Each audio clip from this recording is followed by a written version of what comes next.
अस्सलाम वालेकुम सामीन। 16 ज़िलहिज्जा और 13 जून है।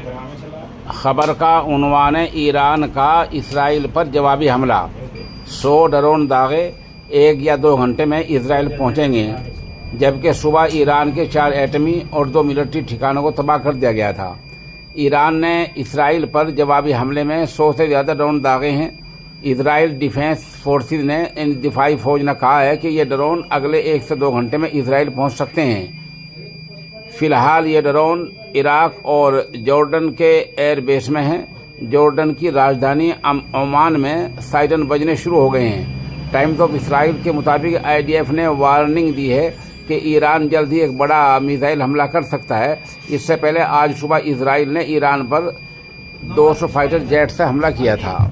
ईरान के इस हमले से इसराइल का नुकसान कितना होगा, ये एक बड़ा सवाल है और अहम सवाल है। इसका पता हिंदुस्तानी वक्त के मुताबिक तकरीबन 5 बजे बाद चल पाएगा। सामीन, ये नामा नगार माजून ताकत का ख़जाना का जो इश्तिहार दिया करता है, ये लाजवाब माजून है।